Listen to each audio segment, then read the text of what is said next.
Hey, Driven Autism Dads, it's Kyle Jetzel. So today I want to tell you a little bit about an experience I had that taught me that I could manage my temper. I come across a lot of dads that say I can't control my temper. I fly into fits of rage, or I just get really mad and I can't control it.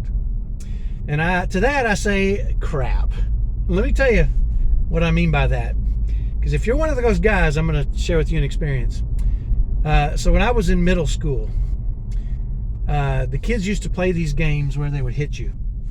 One of them was frog your arm. They would take their knuckle like this, and they would frog you in the shoulder and laugh, frog you, right? And you if you see a kid coming, you kind of had to cover up your shoulders.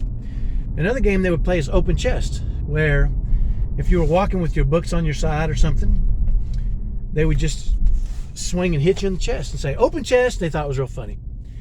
And the idea was to walk around like this or protect yourself. Well, I wasn't a big guy in middle school, but I was, I'd call it nasty. And I didn't play that game. I wasn't going to play. So if a kid came and thumped me in the chest and said open chest, in most cases, they would laugh and, or if he hit you in the shoulder, they would laugh. This is my 6th, 7th, and 8th grade middle school in Griner Middle School in Dallas, Texas. It's kind of a rough school. And, they'd thump you in the chest and they'd laugh and you'd laugh and then you'd try to get them back, right? Well, I didn't like that. I didn't want to walk around with my hands crossed over my chest or be walking around getting punched. And I would tip into fury. And what that meant is if you thumped me in the chest, I would jump on you on top of your head and try to beat you until you couldn't move anymore. That was just my way of managing it. Now, the reality was, I wasn't a tough kid. I was kind of small at the time.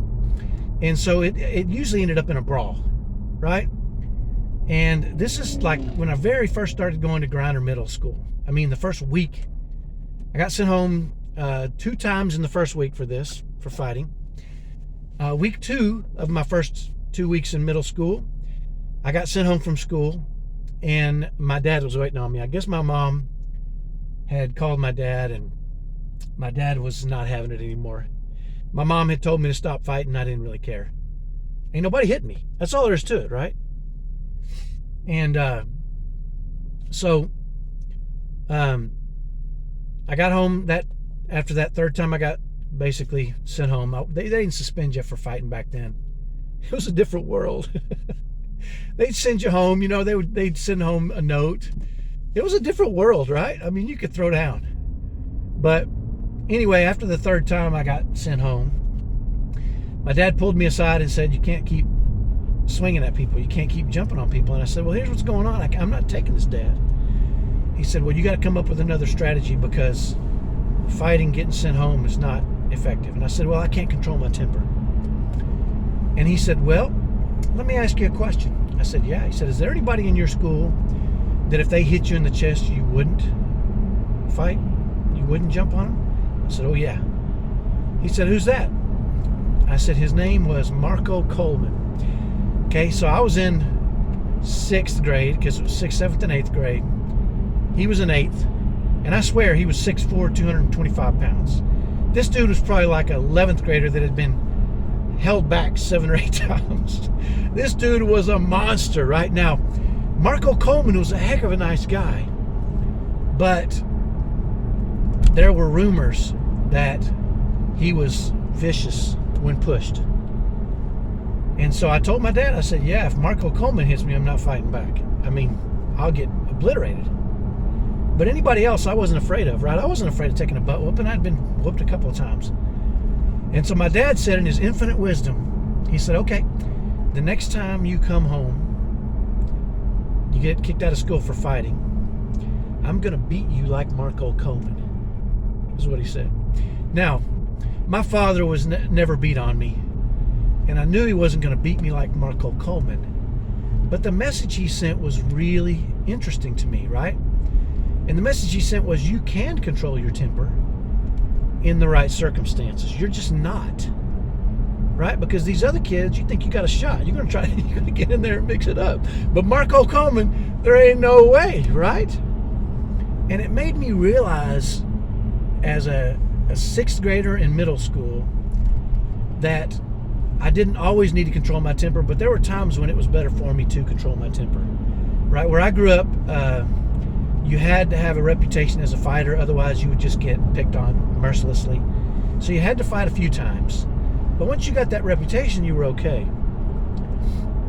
And so, that message stuck with me for years afterwards, because I would, as I grew up and got bigger and became not a small man, there's very few times that you're afraid of people, especially if you're trained. And I was trained. I boxed for a few years, so I was trained. I could handle myself just fine. But more importantly, I shouldn't just be fighting everybody, right? I mean, people say some stupid stuff and they push you, and especially men, especially in the teenage years and the early 20s. These guys, they get drunk, they want to fight. I never drank, but I would certainly dance with their girlfriends, and that would pretty much cause some stress. But as I got older, I thought, I've got to look at situations.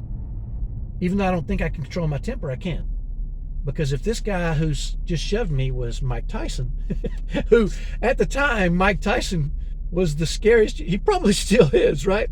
The question is, if Mike Tyson shoved you and you don't think you can control your temper, I bet you can, right? And it was interesting to me because, I was telling this story to a dad at an autism conference. And he said, I can't control my temper. I said, yeah, you can. You just don't know how. You just don't fear the repercussions of not controlling your temper. I said, you can create a world where you can control your temper. He said, I really can't. I said, you know what? Listen here, dude. If you said something to me and I was going to beat the living crap out, and I got got way too close to him. And I got way too, on purpose. I was under complete control, but I threatened him in that moment, and he stood there and he backed up, right? And I said, did you just see that? I said, you controlled your temper, right? In most cases, and I shoved him. I actually shoved him back, put my hands on him and shoved him back. I was in complete control. I wasn't trying to fight, and if he would have wanted to fight, I would have backed down, because I don't fight. But the point was, you can control your temper, dads. You're just not doing it because you don't fear the repercussions. And let me tell you, when you don't control your temper with your kids, the repercussions immediately aren't that troubling, but down the road with your wife, with your kids, down the road, those repercussions are going to be severe for you. So a little trick I use, and I challenge you to do this. If you think you can't control your temper, pretend when somebody frustrates you or aggravates you or threatens you. Hopefully that's not happening a lot, at least the threatened part. I know people frustrate and aggravate you. Pretend it's Mike Tyson frustrating. Or choose somebody that would beat the living crap out of you. And pretend that person that's frustrating you or aggravating you or threatening you is that person. For me, it's Mike Tyson, right? If Mike Tyson could say anything or do anything to me, I would run. I have complete control of my temper when Mike Tyson is facing me. Because if I lost my temper, he would hurt me really bad, right? And so the tip is very simple. You can control your temper. If you think you can't, you're wrong. You can. You just got to pretend you're talking to somebody that can hurt you real freaking bad.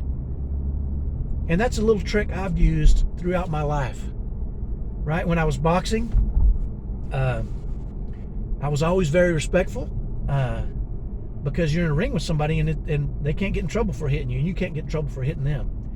But you also learn to manage yourself, to control when somebody hits you real hard, and when you feel that extreme pain in the boxing ring. You have to control your temper, because if you don't control it, then you get out of control and the guy's just going to whoop the crap out of you, right? So you can control your temper, I promise you that.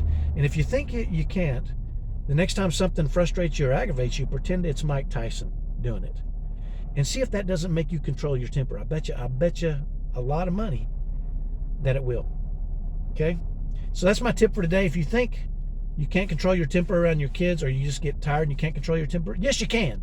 Pretend it's Mike Tyson. Pretend it's Mike Tyson melting down. Pretend it's Mike Tyson instead of your wife screaming at you or frustrated with you or nagging you. Pretend it's Mike Tyson and see what you do. I bet you don't do what you do now if you think you have a temper. That's my tip for today. Hopefully that's helpful. Have a great day, and we'll talk to you next time. Bye-bye.